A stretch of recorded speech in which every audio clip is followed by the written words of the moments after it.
it's like, we're drawing stuff, and you're back to childhood again. You're making silly noises, yeah, and doing all these voices and drawing stuff. You are listening to the Artist King podcast. I am your host, DTM of DeltaTangoMike.com. The Artist King podcast features artists, entrepreneurs, and business coaches who share their knowledge, expertise, and resources to provide insight into the ways we can find our own personal success with our creative talents. Eric is a cartoonist, surrealist, and all-around great creative spirit following the art life. His art is both irreverent and wholesome while exposing the fundamentals of what it means to be human. I have known Eric for a long time and been a fan since day one. Welcome to the Artist King podcast. Eric, how are you doing today? I'm doing really good, Daniel. How about yourself? Oh man, just enjoying life and love. Life and love. That's right. That's what it is. Making things happen. Appreciate you spending some time with us. Thank you for stopping through and sharing a bit of your story. Let's start with the beginning. Your name and where you're from. My name is Eric Peterson, and I live in Atlanta, Georgia. I've been here probably 28 years, maybe. Originally from Massachusetts. Massachusetts. But I like Atlanta better. Okay. Yeah. There is a twang in your accent. You can never get rid of the Massachusetts in anyone. No matter how much it changes, there's always going to be some little twinge. Yeah, you're gonna feel it. You're gonna hear it, and probably the same way when you go home, and then they talk about the southern accent. You may already have added to your tone. So tell us about, before we even ask you how'd you get from Massachusetts to Atlanta, let's talk about the early days of young Eric, little kid Eric. What was the first memories you have of drawing something, and what was the inspiration for it? Well, I always drew like any other little kid did, but I never really thought that I showed any kind of aptitude early on. My drawings didn't look any different than any other kid. But the pivoting point was when I was in the 5th grade, and we had a recess. And it was raining outside, so we had recess indoors in the classes. All the kids were running everywhere, but there was this one kid who was drawing at his desk, and that kid fascinated me. I wanted to see what he was doing, so I went over, I sat next to him, and within a second I said to myself, I want to be doing that too. So I grabbed a piece of paper and a pencil, and I can remember it like it was yesterday. This drawing of a bald guy with his mouth stuffed full of cigarettes. Why I drew that? But there was something, Daniel, about being next to this kid where it's like somebody switched a light on in my head, and then instantly my aptitude was there. He and I became very, very best friends, and we used to draw together all the time at his house after school. And this kid was exceptional. I mean, he showed an amazing aptitude for drawing at a very, very young age. And I think I was blessed by being near this kid. It was like something switched on in my head, and it was there ever since. Wow, it's like it woke the sleeping talent, the latent. Is that the word? I don't know. Yeah, something just really, really clicked. And how old were you again? What grade was this? 5th grade, so I was probably, I don't know, 9 or 10 maybe. Wow. And so before then, you really didn't have much more than what normal kids do. I didn't think it looked any different than, but that one drawing, and I can still see it in my mind like it was yesterday. Did you then start focusing on art during the school activities or classes? Oh, absolutely. In fact, I got yelled at a lot for drawing class. Not for your own self drawing. Yeah, I always kind of, always looked at public school as something that was interrupting my drawing time, not the other way around. But yeah. And so you were being yelled at because when you said that, I'm reminded of the times when I was yelled at and told to stop drawing because I was, instead of focusing on math, I was drawing. Yeah. And that's why I'm bad at math. But did the school offer art classes that you took advantage of? Were there any art teachers as you progressed through school as a kid? Yeah, the one in public school I was in, it was probably around this same time. I don't know, maybe a couple of years after. So I don't know. It's probably about maybe the seventh grade. And the art classes that they had in those days, I mean, it wasn't any big deal. You did things like Mhm. you glued yarn to a bag, or you did whatever. It was that kind of Yeah. stuff. Uh-huh. And the art teacher seemed kind of grumpy all the time and whatever. Well, she Mhm. had this supply closet that intrigued me, and there was all these materials in there that nobody ever used because nobody really showed any interest in it. Mhm. One day, I went in there and I was fascinated with a bottle of ink and a crow quill pen, and I can remember this like it was yesterday. Uh-huh. Very first pen and ink drawing that I did with cross hatching. I did Uh-huh. a drawing of Darth Vader, and I still and I still have that drawing. Uh-huh. But that was the one where the pen and ink stuff clicked in Uh-huh. because I was really getting into pen and ink at that time. And the original Star Wars had just come out, and I was a huge freak. Oh wow. Mhm. So that's why I did the Darth Vader. That this is, we're going real back in history, for real, for real. I remember that when I one of my early drawings was Jaws. Was a Ah, poster of Jaws. yeah, You know, we talking about the '70s, baby. the '70s, man. There was a lot of weird stuff going around that inspired kids who like to draw. Yeah. Yes, yes, nice. And so did, as you went through high school, were there art classes, art competitions? You know, I always hear about these kids and got involved with art, and we didn't have that in my schools. And when I was public school, you can mention public school. You know, well, public school in my days in L.A. were rough. Teachers were on strike, Mm. and half the time there was earthquakes and the madness of the '70s and the '80s of public school in LA. So I don't remember much of any art thing. Do you?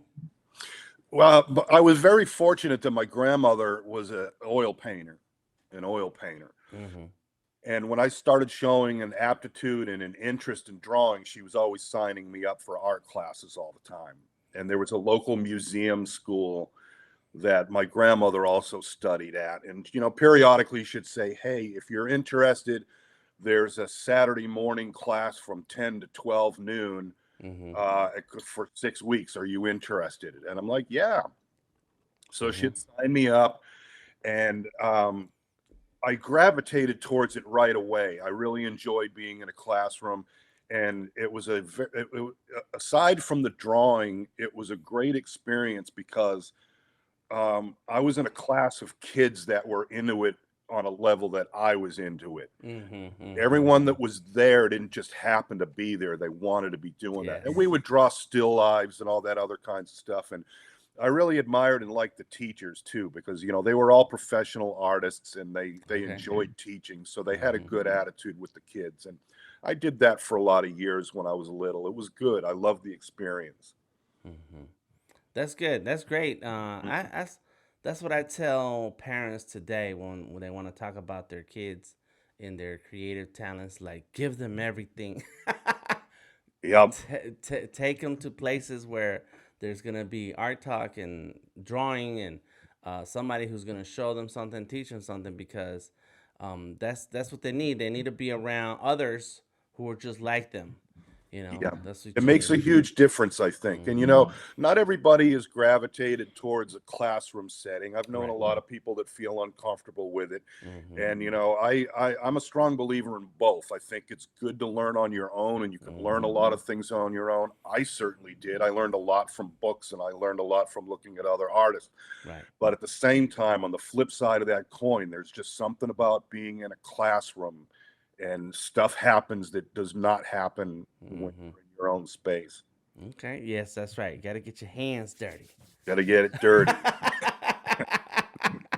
Yes. I think that like half the joy of traditional media is the feeling of it, the touching of it, the kind of brushes that you use, how smooth a brush feels in your hand, or you mentioned the quill pen, which is, that should be left for the masters. So you started right off the top with some cool materials and mediums. And that's the thing is like you have this connection like an extension of yourself. Yeah. Mm-hmm. Well, in addition to that, I want to take a brief second because I owe so much to you for where I am right now, and I mean that from my heart. That's sincere. Yeah. Because I'm telling you, you are the one that you are like that kid in the fifth grade, but you're like where I'm at now because seriously, I'm not getting over dramatic here, but for the rest of my life, you're the guy that got me going with digital. Mm-hmm. Right. You're the Okay. guy that does it. Uh-huh. And I talk to people all the time. I say I'm doing digital art now. I've been into it for a year. Mm-hmm. I always say Daniel's the guy that got me going with it because I was frustrated trying to find out what pad I should use. And, Mm-hmm. you were there. Mm-hmm. You pulled out that iPad Pro out of your pack and you said, this is what I like to use. And Mm-hmm. you set me up on it. And just like that kid in the fifth grade, something went off in my head. I can't stop using the iPad for what for 1 year now. Uh-huh. I mean, I have to make myself practically go back to traditional materials. It's Mm-hmm. not to say that I don't like them. There's always a place in my heart, Sure. but an entire whole thing opened up thanks to you with the iPad. Thank you. Thank you. Well, I appreciate Mm-hmm. you mentioning that. You know, uh, I feel like a kid when I draw. Yeah. It's not the best way to explain it is like being a kid is that you don't feel any responsibilities about the world, any cares for how the world is turning, what's going on around you, family wise, outside in the street. Mm-hmm. Nothing like not like you can lock yourself into a moment of time that has no boundaries, Yeah. and so I still feel the same way to this day, and so I can relate to being a fifth grader sitting there next to Eric in the coffee shop. Those when you, me, and Jay hanging out in there and we're doing our thing, we're all drawing. I never get tired of that stuff. I have a very dear friend of mine, Matt Colvin. How you doing, Matt? And he and I would get together and draw too. And I'm telling you, I would always tell people, you get me and Matt together, it's like romper room. It's the same thing with me and Jay. Mm-hmm. It's like we're drawing stuff, and you're back to childhood again. You're making Yes. silly noises and doing all these voices and drawing stuff. Mm-hmm. And the thing is that it's always been that way for me. Whatever's going on in life or whatever. But when you sit down and you draw, you paint, whatever it is that you're doing, Mm-hmm. I hear exactly what you're saying with it. I feel the same way for me too.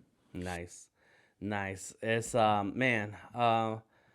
So let's talk about your path after school, after the school years. What did you have an idea about the kind of future you wanted for yourself, and did that include art? And did you make a choice to go to an art school, or did you choose the professional, accepted professions path? Well, I I kind of knew what I wanted to do by the time I got into the sixth grade. Oh, okay. Although, yeah, One I year, mean, one year, I saw you. I was so fired up about it. Well, I knew that I was never going to be like the other kids. I mean, public school it was difficult for me. I was bored in those classes. Mm-hmm. It was not interesting. All I wanted to do was draw all the time. Mm-hmm. But I was a lot of my early influences. My we always got newspapers at the house. Okay. Twice a day. The morning paper arrived, the evening paper arrived. Mm-hmm. I would always be looking at the editorial cartoonists. I was totally Mm-hmm. fascinated that these guys could do it in one panel.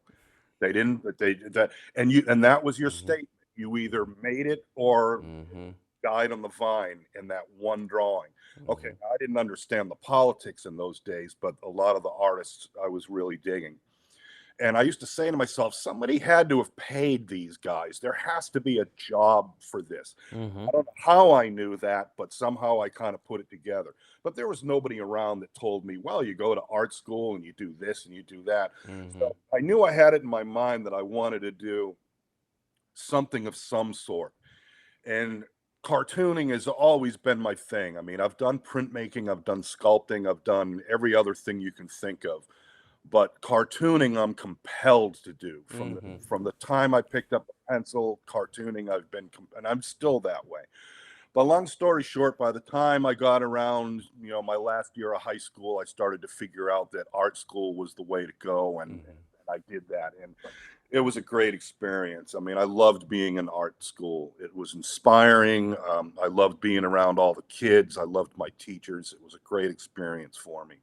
And I studied commercial art as well as fine art. Okay.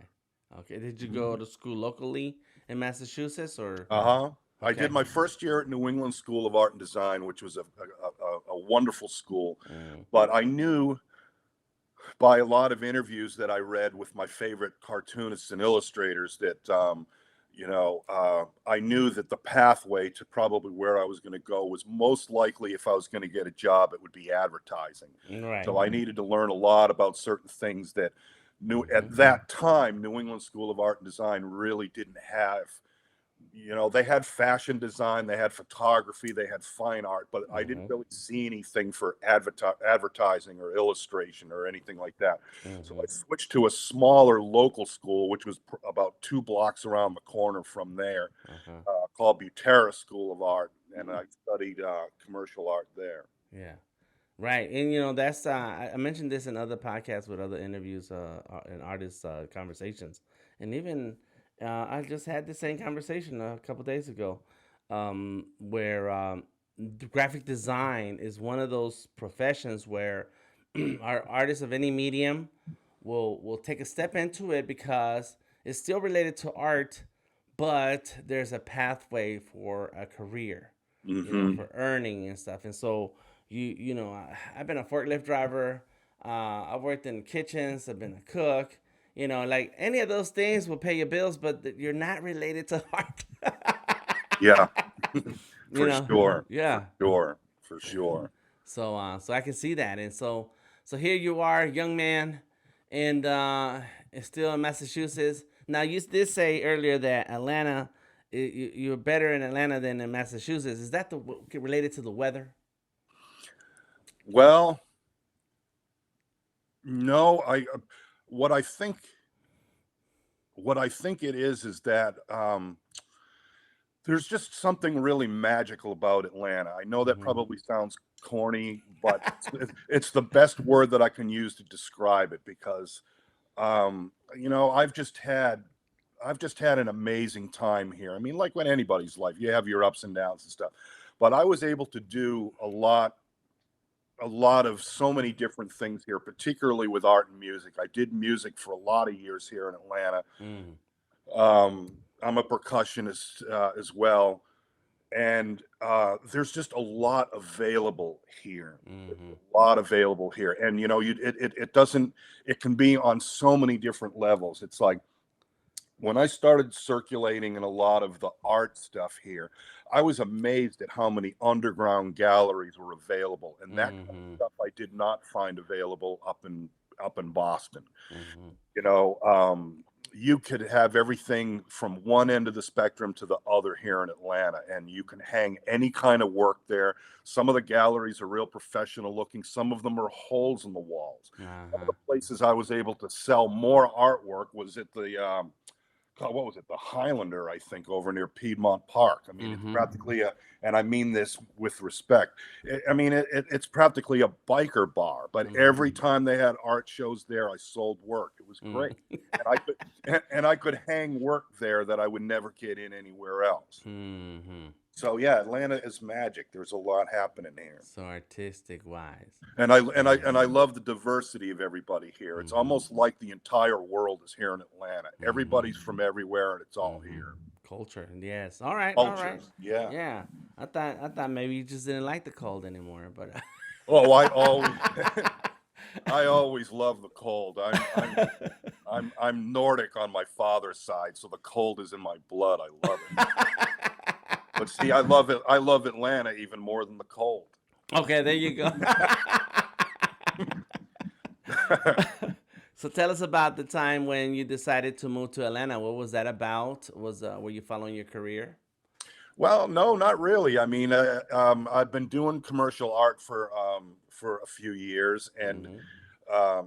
to cut the story short, it was kind of disappointing for me. Mm-hmm. Um, yeah, I could have hung in there more if I wanted to, but it was just, there was just too many restrictions on being a commercial artist. Mm-hmm. It just didn't vibe with me. And I'm not knocking it as a career for anyone, but I've always told people it takes a certain kind of personality to be able to do that. You have to do really well as a team player, Mm-hmm. and you have to, you're servicing something that's much bigger than you, which essentially is you're selling a product, and there's Mm-hmm. nothing wrong with that. Mm-hmm. But my mind and my creative part of me is just a little too unrestrained for Mm-hmm. for a lack of a better term, and I just need a lot more elbow room. I need a lot more Mm-hmm. freedom Mm-hmm. than being hemmed in with that. Yeah. So, long story short, a lot of that came to a close, and some personal things in my life. I said, you know something, I'm ready for a big change. Mm-hmm. And a girlfriend that I had at the time was living here, so I moved to Atlanta to be here with her. And I did a ton of music. I kind of gradually, the drawing and painting kind of I started to do less and less and less, and then I needed to take a break. Mm-hmm. And I always feel it's important to tell people that taking a break from art, however long, is necessary. It's the best thing you can do for yourself, because Mm-hmm. you need to step away periodically, give your system a rest from it. My rest took 10 years, Mm. and it was out of all the work that I've ever done, working at art, that 10-year break was just as important. Yeah. Because when I came back 10 years later, I'd been on fire ever since. Right. Mhm. I believe that there's a period of inspiration intake, Mhm. right? That has to happen. Yeah. And before you can push stuff out, new stuff out that goes Mhm. through your system, you need to find those things that interest you. And sometimes that's right. There is a taking a break. And I had a period where I was just burnt out. I was burnt Yep. out. I was tired. I Yep. didn't, and like graphic design, like the way you say graphic design, you're drawing or creating concepts and ideas and messages that further someone else's Mhm. position and cause and story. And so I was the same with tattoos. I got to a point where, of course, I was just drawing whatever people asked me to draw because that was Yeah. their body. Of course, they get to Yeah. choose what they want on their body, but it was not challenging. There was no Mhm. challenge in it. I was just a copy machine, you Yeah. know, the same Yeah. process. Absolutely. That's a very, very good description. Yeah, and then after a while, it's like, you know what? That's it. I don't want to do this anymore. Yeah. And so I took a break, and I told myself I'm only drawing for myself. Whatever I'm gonna draw right now. Like, unfortunately for me, I did have a bit of savings so that I did not have to accept any jobs, any positions, any projects or ideas from anyone if I didn't want to. Yeah. And so that helped me a lot because I had to remember what was it about art that I loved that got me involved in the first place. Where did that go? Yeah. Yeah. Yep. So, I can totally relate to that. Burnout was exactly the same thing for me. I felt I had been running full steam since I was in the 6th grade when I decided this is what I wanted to do. Then when I hit 30, it was like just hitting a wall. I'm like, I can't do this anymore. And I took that 10 years off, and it's been amazing since. nice. So your art. Let's talk about that. You jump back in. I met you at Binders. Yeah. I Binders, believe. Binders Art Supplies and Framing on Piedmont. There you go. My my job there. I can't. I that Binders is so important to me on so many different levels. It was a place where I got my head together. It was a place where I could get grounded.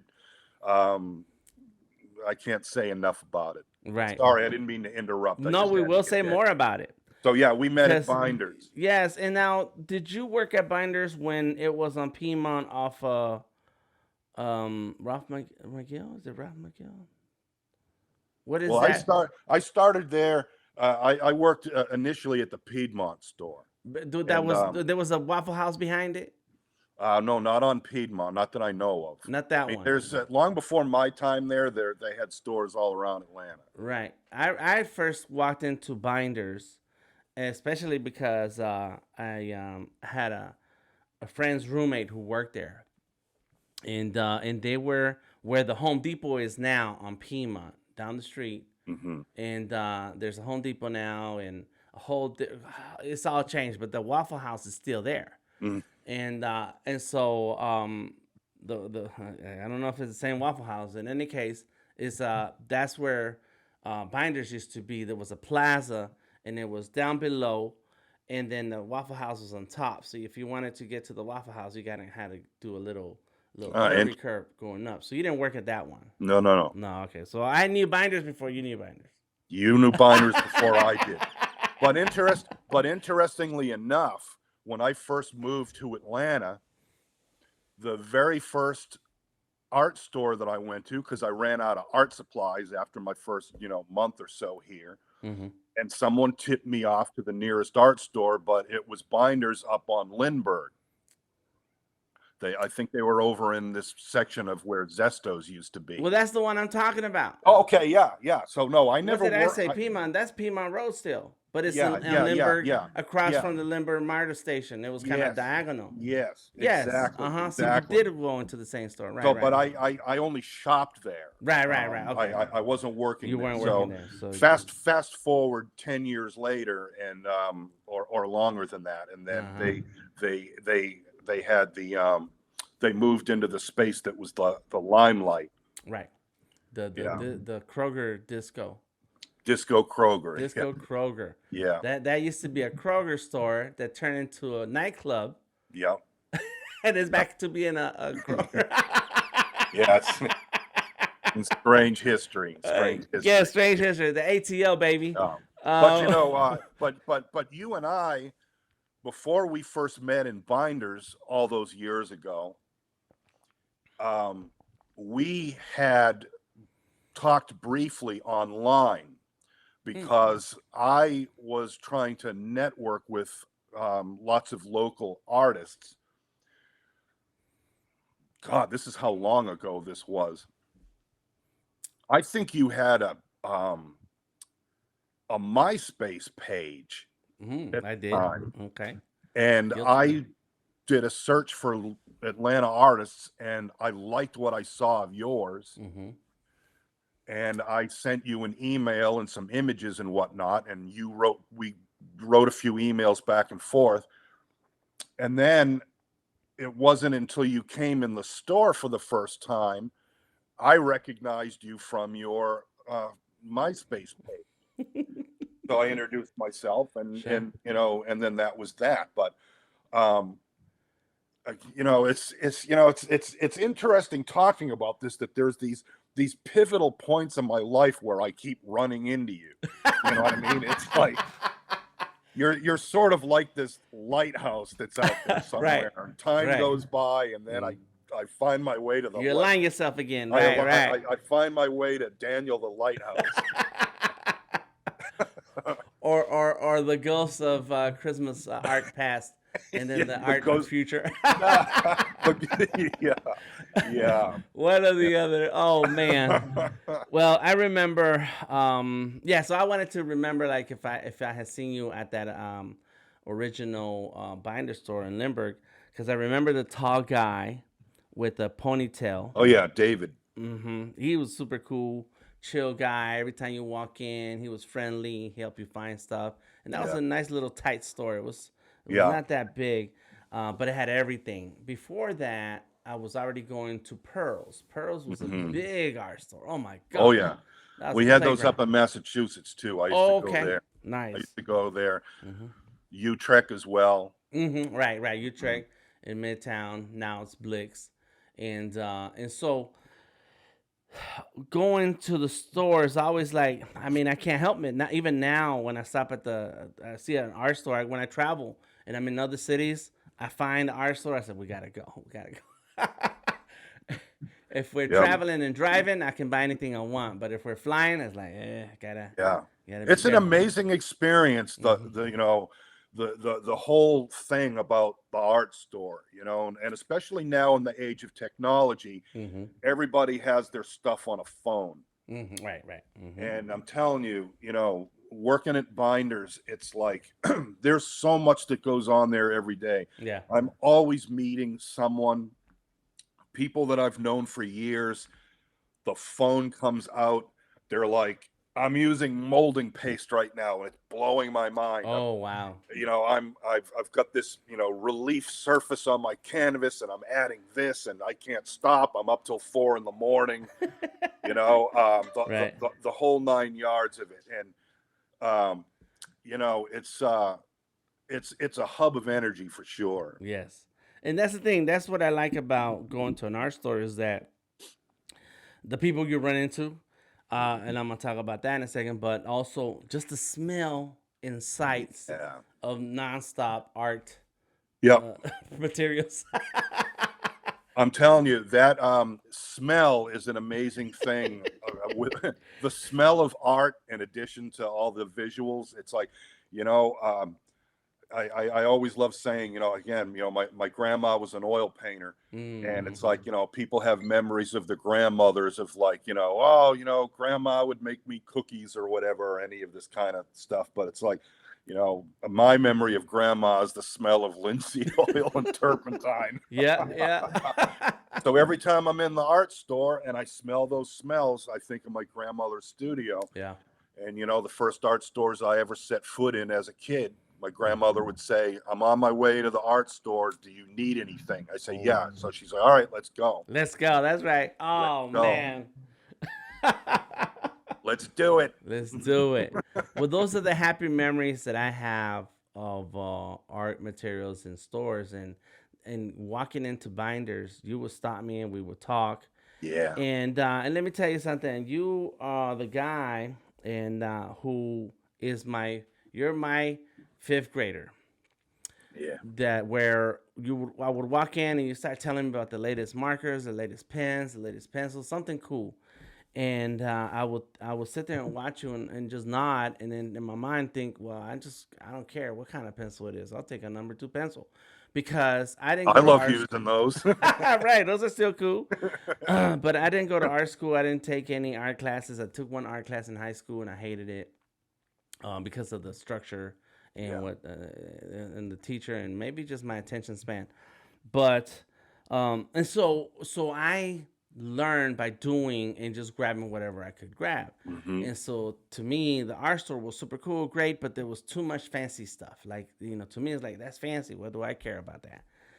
But it was your enthusiasm and knowledge about all these materials that got me thinking as to, you know what, I should know which pencil goes with which paper to get this particular art style to pop out.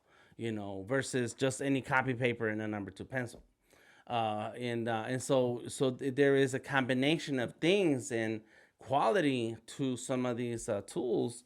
And I remember spending lots of money on coloring pencils by Derwent and these other companies like that. The pencils can get expensive, and if you have an eye and use for a particular type of quality. And so that's when I started thinking to myself, every time I see you, I'm like, you know what? I need to know these things. I need to learn. I need to understand, because these are my materials. These are my tools. Yeah. And so, man, that's it. You became um, permanent fixture of the art store. When I walk in, if I need to know anything about what's going on and what's happening, what's popping, what's working, what's the latest, talk to Eric. Yeah. Mm-hmm. There you I go. learned all that from my grandma. She used to always say to me, you don't always have to have the most expensive materials, Mm-hmm. but you can't have the bottom of the line either. And Mm-hmm. the reason is that if you've got the bottom of the line, you're fighting the materials to try to Mm-hmm. get the effect that you're getting. That's right. When you've got something decent, all you have to be concerned about is your ability to apply those materials. You're not trying to Mm, make something do that it can't do. right. Great advice. Oh my gosh. I never forgot that. I tell Yeah. people that in the store all the time. You don't need $1,000 paintbrush, Uh-huh. but um, always make sure that you've got something decent and you're not Yeah. battling it. You And need that's my the grandma. right. You need the right tool for the job. Yeah, The right absolutely. tool. Yeah. Yeah. I Absolutely. remember working on a mural and the paint was just not working well. And we realized it wasn't even indoor paint. It was paint for metal. Yeah. And that's why we're having trouble getting it to stick on the wall. And it's like, Yeah. dang, we're gonna have to make that run to Home Depot and buy the paint that Yeah. you need to use right now. Otherwise, you're right. You're fighting it. You're frustrated. You're not having a good time. Yeah, exactly. And Yeah. and the same thing applies to digital, Mm-hmm. because you were there. You saw me struggling with that early tablet that I borrowed, and I could not get my mind around it. It was too weird. Mm-hmm. And you showed me what you use, and the reason that you use that is because it does what you need it to do, and you don't have to fight with it. Right. Right. And I went out and I got the same exact thing that you got. I sure did. Yeah. That's a normal thing. I think we see another artist working with something like, whoa, I need that. Absolutely, absolutely. I As need soon that. as I started with it, it was like, Uh-huh. it's like acceleration. It was like Yes. as soon as you set me up on that tablet, you Mm-hmm. got me, you brought up a layer for me to start with, and you said, "Here you go," Hey, and I turned the key, and, boom. and I There you felt go. acceleration happen, and then boom, Gone. Now you can't be stopped. So let's and talk now I about your can't be art. stopped. That's right. Can't stop, won't stop. So let's talk about your art. You like drawing what you like to draw, and what would you? How would you categorize it? Does it have a name? Does it have a? I know it has a running theme over it, on it, in it, around it. But tell us about it. Where I'm at with it right now is I'm simplifying. Mm-hmm. Simplifying, simplifying, simplifying. And I also, the flip side of that is improvisation and spontaneity. I try not to Mm-hmm. spend any time at all revising, Mm-hmm. because I like the challenge of being able, even if a drawing doesn't work, when you're improvising, something has not emerged yet, and there's a lot of action going on the surface, and then all of a sudden, boom, you see Mm-hmm. a couple of shapes that sparks an idea, something happens, Right, and right, I right. and I enjoy the immediacy of that. Sometimes, if I'm lucky, I can get something in 3 lines. Oh. I always like to joke around saying by the time I'm 85, I'm most likely going to be drawing stick figures. No, Take it because full when I was, circle. yeah, exactly. Because when I was young and I was looking at a lot of the artists that I admired at that time, I was really into techniques. I was really into a lot of detail. I was Hmm. really into, and all those things are good. But you change, your interests go somewhere. And there's a key point that I want to say how I arrived at simplicity is that a number of years ago, I was looking at a piece that I had finished that was going to go hang in a show. Hmm. Something, something here is not happening. Hmm. This idea originally started with a little scribble that I did on a sticky note so I wouldn't forget something. Right. And I quickly drew something in about 20 seconds. I like that 20 seconds better than Mm. the painting that I just spent whatever amount of time on doing. Something's getting lost in translation here. What I need is to go back to simplicity, and I need to get into the immediacy of it. And all Hmm. that goes back to art school because I want to give a shout out to my life drawing teacher, Tina Feingold. And oh my God, she and I were always butting heads all the time, the whole time in art school. Uh-huh. And I just couldn't get where she was at. She couldn't get where I was at. She says, "You're laboring on these drawings too much." And Mm. and in my mind, I'm like, I'm an illustrator. I'm trying to, taking myself way too Uh-huh. seriously.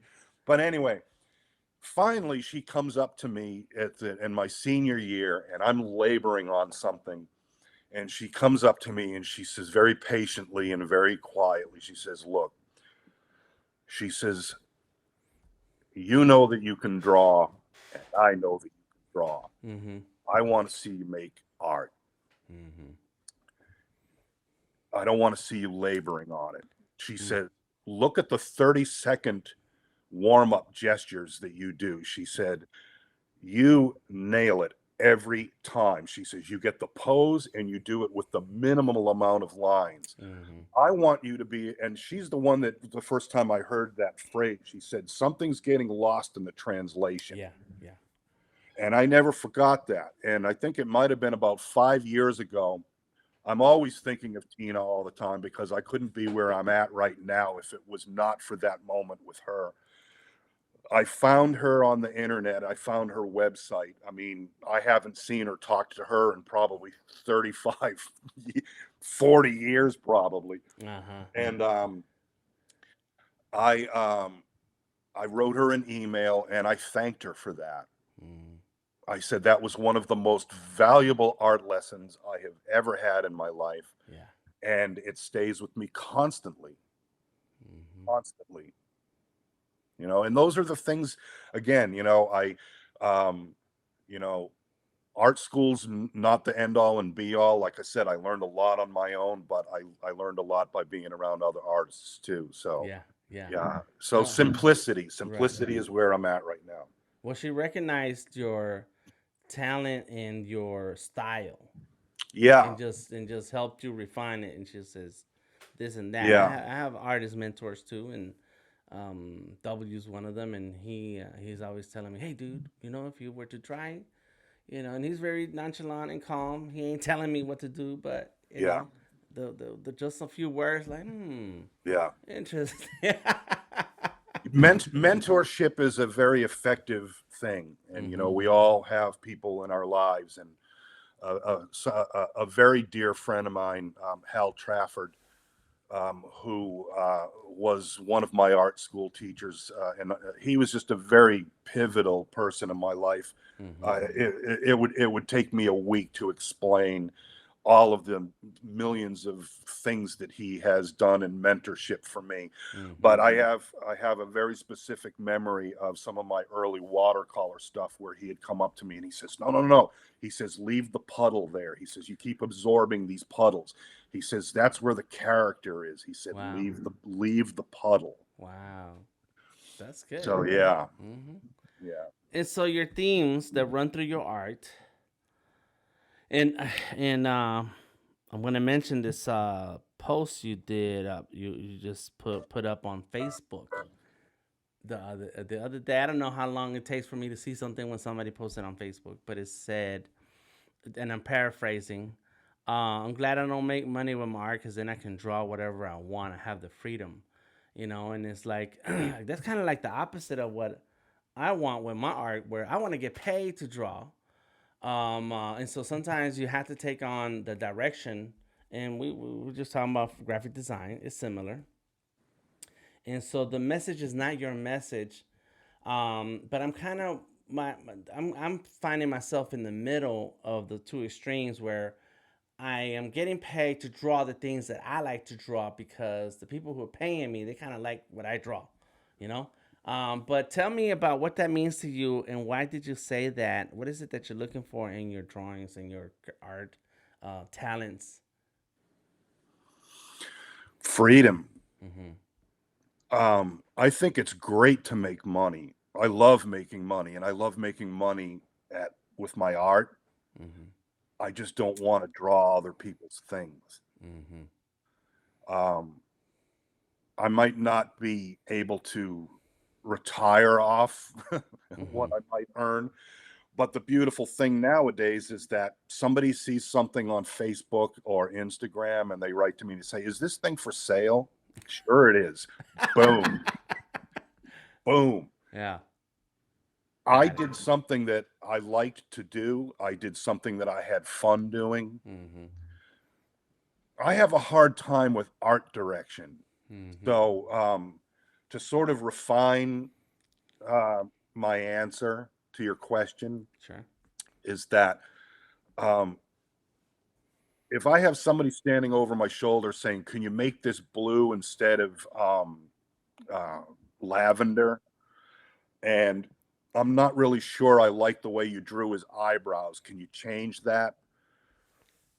I wish I had the kind of personality that could do that, but I can't. Uh-huh. Uh-huh. It's not that I'm full of myself or that I'm an artist. Leave me alone. Right. It's like I That's the way the there's just brushstroke goes. Like, yeah, yeah. there's just something in me that I can't handle that. Uh-huh. Sometimes I can. It depends on what it is. Yeah. There's a lot of times that I've done a commission work, or I don't know, even back when I did freelancing, that somebody might suggest something, and I'm like, something, that's a phenomenal idea, Mm-hmm. and then boom, it takes a whole other different thing. Mm-hmm. But that's a very, very small in my world. Mm-hmm. That's a very, very small um, gold nugget that Right. find every now and then. Yeah. Yeah, I would love to get paid for my art too, but getting older in life, I know that most artists, you have to have a day job, and I'm okay with that at this Mm-hmm. point in my life right now. Mm-hmm. And if once I start trying to push it, like if I try to get back into illustration again, it ends up being a vehicle that pays my bills. And oh, if I don't get this job, then this Mm-hmm. thing happens. Yeah. So without any of that extraneous stuff to Mm-hmm. deal with, I have my job that pays the bills, Mm-hmm. and I just sit down and draw. I'm not cluttered with any of this other stuff. Right. But I Right. Right. admire anyone that can go Yeah. and say, boom, boom, boom. You're knocking out jobs and you're getting paid for your art. Like I Right. said, Right. it takes a special kind of personality to Mm-hmm. be able to be in that place. Yeah. No, I get it. You want to be at peace with yourself, with the things that you make, and be happy. We all. I think as kids, as small children. I have a 3-year-old granddaughter, and she just sits there and draws. Like that's it. This is how it's gonna come out, and like there's a joy in that expression, in that experience, in that practice that we can get lost as time goes on because you know that this project has to succeed for you to get paid, for you to pay your bills and live on for another month. Yeah, absolutely. Yeah. Absolutely. Yeah. Absolutely. And Yeah. when you talked about the child working, and that's my approach to everything. And I got lost at one point too. My priorities went into certain areas, and I had certain hangups about certain things. And Yeah. then when I got back into doing it again, I said, you need to get back to that 9-year-old. That 9-year-old drawing a guy with a mouthful of cigarettes. Because that was the best place. There's no paycheck attached Yeah. to that. Yeah. There's Yeah. no validation attached to that. That's There's right. just you and whatever you're doing right there. But it's very zen like, and there's a lot of being in the moment, and a very zen like experience is also, along with the simplicity, and it all reinforces and influences each other. That's kind of where I'm at with it now. Okay. Well, for anybody who's interested in checking out Eric's work, be advised it is a lot of adult themes, and so be good. Naughtiness. Not, but it's not pornographic. It is, No. I'm not it's, interested in that. no, it's very, like, back in the olden days, a good time was called gay. They called a good time gay, right? We're having a gay time, a gay old time, or something like that. I We'll think it was have a even the gay Flintstones. old Yeah, the time. Flintstones. That's right. That's right. That's how I feel like your art is. It's a That's good time. exactly it. That's it. I Freedom. like to think of it as whimsical with that. There you You go. know That's what I another mean? one. But we're on the same page with Yeah. But Yeah. yeah. To me, it's kind of like, there's been a million guys that do stuff that someone might have called pornographic or whatever. Sure. There's a way of doing something that's adult themed, but I prefer it to be happy. I prefer it to be whimsical. Yes. Somebody the other day said to me, your cartoons remind me of Saturday morning. And as a kid, I knew what that was like. I knew exactly what they meant. That's like sitting down and watching Bugs Bunny Roadrunner cartoons and a bowl of cereal on a Saturday morning. And I knew exactly it. And that's the kind of feeling I try to put into what I'm doing. But I also like naughtiness too. Sure. And to be clear, it's just a lot of nude. That's all. Lots of nude. Absolutely. But That's see, it. most of that comes from the fact that my favorite class in art school was figure drawing.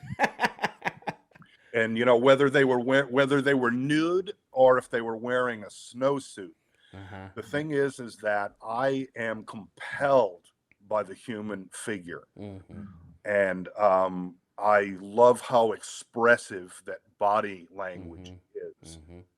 Of all shapes and sizes. Of all shapes and sizes, That's all right. shapes and sizes, and for me, when I was in art school, in those figure drawing classes, the models that appealed to me most, whether it was male or female, didn't matter. Whether they were, had a perfect physique, or whether they were overweight, or whether they were 85 years old, none of that mattered to me. What was important to me was how expressive they were in their poses. Yes. Because if somebody just sat there and they looked like they would rather be somewhere else, it affected my drawing, and that made me frustrated. But if you were an 85-year-old man and you moved like a gazelle, I was all over that. I didn't care if it was an 85-year-old guy or whatever. The fact is that their poses inspired me. I was making that line work, and it was great. Yeah.